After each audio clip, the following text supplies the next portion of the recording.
कार्तिक स्नान 2024 में कब से शुरू होगी?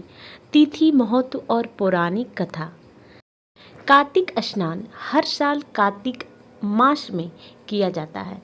हिंदू कैलेंडर के अनुसार यह महीना आम तौर पर अक्टूबर और नवंबर महीनों में पड़ता है। वर्ष 2024 में कार्तिक स्नान की तिथियां इस प्रकार है। प्रारंभ तिथि अक्टूबर 2024 कार्तिक शुक्ल पक्ष प्रतिपदा के दिन शुरू हो रहा है और समापन तिथि 15 नवंबर 2024 कार्तिक शुक्ल पक्ष पूर्णिमा को होगा। इस पूरे महीने के दौरान श्रद्धालु पवित्र नदियों में स्नान करके और भगवान विष्णु की पूजा करके पुण्य प्राप्त करते हैं। कार्तिक स्नान का महत्व। कार्तिक स्नान का हिंदू धर्म में बहुत गहरा महत्व है। आइए जानते हैं इसके कुछ प्रमुख कारण। आध्यात्मिक शुद्धि। ऐसा माना जाता है कि कार्तिक स्नान करने से व्यक्ति के सभी पाप धुल जाते हैं और आत्मा शुद्ध होती है। पवित्र नदियों का जल पापों को हर लेता है और व्यक्ति को नया जीवन आरंभ करने की प्रेरणा देता है। मोक्ष की प्राप्ति। कार्तिक स्नान को मोक्ष प्राप्ति का द्वार भी माना जाता है। इस महीने में किए गए स्नान, दान और पूजा से व्यक्ति को मोक्ष की प्राप्ति में सहायता मिलती है। हिंदू धर्म में मोक्ष जीवन का अंतिम लक्ष्य माना जाता है। दूसरा, सुख समृद्धि का आगमन। कार्तिक मास में किए गए स्नान, दान और पुण्य के फलों से व्यक्ति के जीवन में सुख समृद्धि का आगमन होता है। माना जाता है कि भगवान विष्णु इस दौरान अपने भक्तों पर विशेष कृपा बरसाते हैं। तीसरा, पारिवारिक कल्याण। कार्तिक स्नान न केवल व्यक्तिगत लाभ के लिए किया जाता है बल्कि पूरे परिवार के कल्याण के लिए भी किया जाता है। इस दौरान किए गए अनुष्ठानों से परिवार में शांति और सद्भाव स्थापित होता है।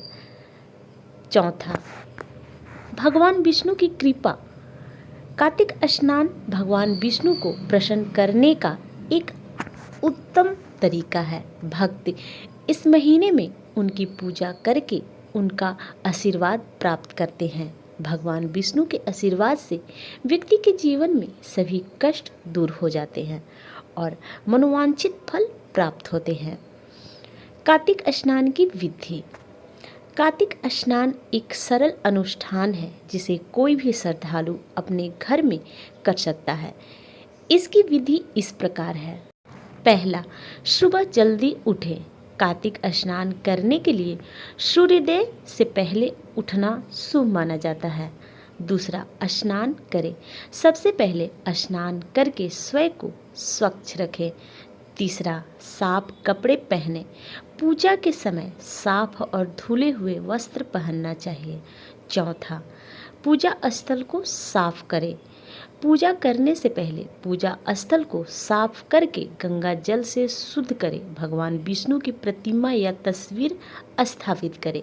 पूजा स्थल पर भगवान विष्णु की धातु या पत्थर से बनी प्रतिमा स्थापित करें या उनकी तस्वीर लगाएं। प्रतिमा या तस्वीर को गंगा जल से शुद्ध करें और फिर उन्हें पुष्पों और माला से सजाएं। दीप, धूप, नैवेद्य आदि अर्पित करें। भगवान विष्णु के सामने एक दीपक जलाएं और अगरबत्ती जलाकर उनकी आरती करें। इसके बाद उन्हें तुलसी दल, फल, मिठाई आदि का भोग लगाएं। आप अपनी श्रद्धा अनुसार भगवान विष्णु को उनका प्रिय भोग पंचामृत भी अर्पित कर सकते हैं। पांचवा, भगवान विष्णु के मंत्रों का जाप करें। भगवान विष्णु की कृपा प्राप्त करने के लिए ओम नमो भगवते वासुदेवाय जैसे मंत्रों का जाप करें। आप अपनी इच्छा अनुसार अन्य वैष्णव मंत्रों का भी जाप कर सकते हैं। छठा, गंगा जल से स्नान करें। पूजा के बाद यदि संभव हो तो किसी पवित्र नदी, खासकर गंगा नदी में स्नान करें। यदि नदी के पास जाना संभव नहीं है तो घर पर ही स्नान के जल में थोड़ा सा गंगा जल मिलाकर स्नान कर सकते हैं। 7वां, दान करें। कार्तिक स्नान के बाद गरीबों और जरूरतमंदों को दान अवश्य करें। दान में अनाज, वस्त्र, धन आदि कुछ भी दिया जा सकता है। दान करने से पुण्य प्राप्त होता है और भगवान विष्णु भी प्रसन्न होते हैं। 8वां, शांति पाठ करें। आप चाहें तो कार्तिक स्नान के बाद विष्णु सहस्त्र नाम का पाठ या किसी अन्य वैष्णव स्रोत का पाठ कर सकते हैं। ऐसा करने से मन को शांति मिलती है और आध्यात्मिक उन्नति होती है। चलिए जानते हैं कार्तिक स्नान से जुड़ी पौराणिक कथा। कार्तिक स्नान से जुड़ी एक प्रचलित पौराणिक कथा है जो भगवान विष्णु के त्रिविक्रम रूप और राजा बलि से जुड़ी है। कथा इस प्रकार, पौराणिक कथा के अनुसार एक बार भगवान विष्णु ने कार्तिक मास में कश्यप ऋषि के आश्रम में निवास किए थे। उस समय भगवान विष्णु अपने त्रिविक्रम रूप में थे। कश्यप ऋषि के पुत्र भृगु को जब भगवान विष्णु के वामन रूप का पता चला तो उन्हें क्रोध आ गया और उन्होंने भगवान विष्णु को श्राप दिया। श्राप के प्रभाव से भगवान विष्णु बौने का रूप धारण करना पड़ा। भगवान विष्णु ने बौने का रूप धारण कर राजा बलि से 3 पग भूमि दान मांगी। राजा बलि ने भगवान विष्णु को दान दिया। अपने 2 पगों में भगवान विष्णु ने स्वर्ग और पृथ्वी को नाप लिया।